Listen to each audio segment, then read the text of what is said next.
Hi, నమస్తే, జై శ్రీరామ్. కార్మిక కర్షక వార్తి మీ వీరమే రవీందర్రావు. తెలంగాణలో రాష్ట్ర ముఖ్యమంత్రి ఈ యొక్క ఎన్నికల సభలో ప్రచారంలో భాగంగా సూర్యాపేటలో వెలమ జాతి గురించి మాట్లాడినటువంటి దానికి రాష్ట్ర వ్యాప్తంగా వెలమల ఉద్యమాలు ప్రారంభించారు. అదే ఉద్యమంలో భాగంగా వరంగల్ ఉమ్మడి జిల్లా పిలుపు మేరకు వెలమలందరూ కూడా నల్ల బ్యాడ్జీలు ధరించేసి నిరసన ధర్న వరంగల్ జిల్లా ఏకశిలా పార్క్ వద్ద ఏర్పాటు చేయడం జరిగింది.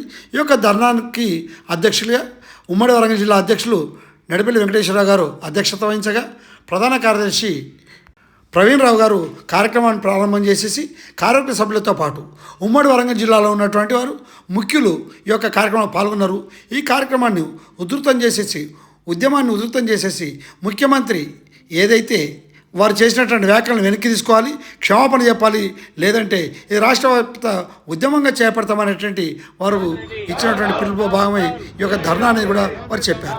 ఈ కార్యక్రమంలో వక్తలు నడిపల్లి వెంకటేశ్వరరావు గారు అధ్యక్షులు, పి వెంకటేశ్వరరావు గారు మెంబరు, సంపతరావు గారు, అదే ముఖ్యులు అనేక మంది మాట్లాడుతూ ఈ యొక్క మచ్చుతునక మాత్రమే కేసీఆర్ తెలంగాణ జాతిపితని నువ్వు అవునున్నా కాదన్నా నువ్వు బూతులాపితావు అనేటువంటి విషయాన్ని ముఖ్యమంత్రి రేవంత్ రెడ్డి గారికి కార్యక్రమాన్ని ఉద్దేశించి ప్రధాన కార్యదర్శి ఉమ్మడి వరంగల్ జిల్లా వెలమ సంక్షేమ సంఘాన్ని ప్రవీణ్ రావు గారు మాట్లాడుతూ ఈ యొక్క ప్రభుత్వంలో అధికారంలో ఉన్నప్పుడు ముఖ్యమంత్రిగా మాట్లాడినటువంటి మాటలు సరైనవి కాదని మాట్లాడుతూ చట్టపరంగా మేము చర్యలు తీసుకుంటామని వారు మాట్లాడుతున్నారు.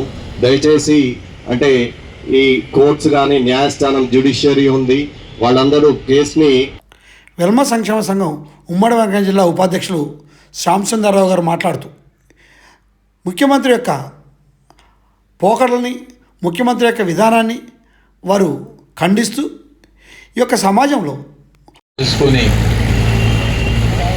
ఉద్దేశపూరితమైనటువంటి మాటలు మాట్లాడుతూ సమాజాన్ని కులాల వారీగా చీల్చే ప్రయత్నం చేస్తూ ఉన్నాడు. రాజకీయాలు వేరు, కులపరమైనటువంటి భావోద్వేషాలు వేరు.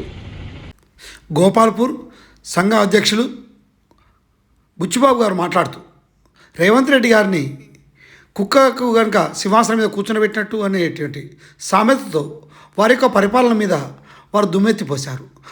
కొద్దిగా దూరం పోయినాక మళ్ళీ వచ్చింది, మళ్ళీ కాసేపు నిలబడ్డది, నా కారు వస్తాంటే నా కారు ఎంబడి కూడా అరుచుకుంటా ఎంత బాగా భారీగా అరుచుకుంటూ వస్తుంది. అంటే రోడ్డు మీద పోయేటువంటి కార్లెంబడి, రోడ్డు మీద పోయేటువంటి ఏనుగలెంబడి, రోడ్డు మీద పోయేటువంటి మనుషులెంబడి కొన్ని కుక్కలు పడి అరుస్తుంటవి. అదే ఇవాళ మన రాష్ట్రంలో జరుగుతున్నది. ఎన్నికలు అయిపోయినాయి. దురదృష్టవశాత్తు కేసీఆర్ గారు ఓడిపోయారు. వెంటనే ప్రగతి భవన్ వదిలిపెట్టి ఆయన ఇంటికి ఆయన వెళ్ళిపోయాడు. ఆ రోజు నుంచి ఈ రోజు వరకు కూడా ఆయన ఇంట్లో ఆయన ఉంటున్నాడు, ఆయన పని ఆయన చేసుకుంటున్నాడు. నువ్వు వచ్చిన తెల్లారి నుంచి ఆయన వెంబడి పడ్డావు, ఆయన నానా మాటలు అంటున్నావు, నోటికి ఎంత వస్తే అంత వయస్సు కూడా చూడకుండా మాట్లాడుతున్నావు. నువ్వు మరొకరు వీరమేని రవీందర్రావు అంటో రోడ్డు నుంచి మాట్లాడుతూ ఈ యొక్క CM Revanth Reddy diversion politics కోసం తను ఇచ్చినటువంటి హామీలను నెరవేర్చడంలో విఫలమైనందున కేసీఆర్ను తిట్టడము, ప్రతిపక్షాలను తిట్టడం ఒక పనిగా పెట్టుకొని ఈ యొక్క ప్రజల్లో తన యొక్క మెప్పును మెదడు కోసం ప్రయత్నం చేస్తున్నటువంటి పరిస్థితిని వారు ఎండగడుతూ ఏది ఏమైనా ఇలాంటి విధానాలకు స్వస్తి పలకాలి, లేదంటే కేసీఆర్ రోడ్డు మీదకి వచ్చిన ఈ కాంగ్రెస్ పార్టీలో అనారోగ్యం మూడవ మాస ముఖ్యమంత్రి అయిన నువ్వు కనీసం 40 రోజులు కూడా ముఖ్యమంత్రి ఉండలేవు. కానీ కేసీఆర్ కు ఒక విజ్ఞత ఉంది.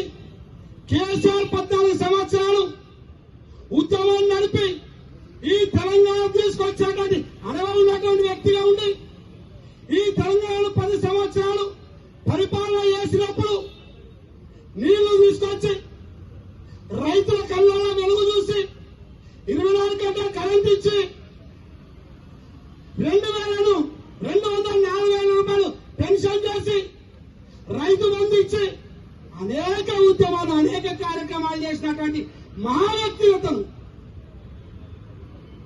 అయితే ఎందుకు ఓడిపోయినా ఆయన్ని చేస్తే సహజంగా ఇది కూడా మనం మాట్లాడుకుందాం. ఏదైతే ఎన్నికల సమయంలో 2004 చేస్తా మరొకటి చేస్తా అని అబద్ధాలు ఆడి అధికారానికి ఎక్కి అధికారాన్ని నిలుపుకోవడం. ధర్నానంతరం ఏకశిలా పార్క్ నుండి కలెక్టర్ ఆఫీస్ వరకు ర్యాలీలుగా వెళ్ళి అక్కడ కలెక్టర్ గారికి మెమోరాండం ఇచ్చేసి వెంటనే క్షమాపణ చెప్పాలనేటువంటి మెమోరాండాన్ని ఇవ్వడం జరిగింది. ఈ యొక్క కార్యక్రమం విజయవంతం జరిగిందని, రాబోయే రోజుల్లో పెద్ద ఉద్యమాన్ని కూడా చేయడానికి సిద్ధంగా ఉండాలని అధ్యక్షులు నడిపెల్లి వెంకటేశ్వర గారు పిలుపునిచ్చారు.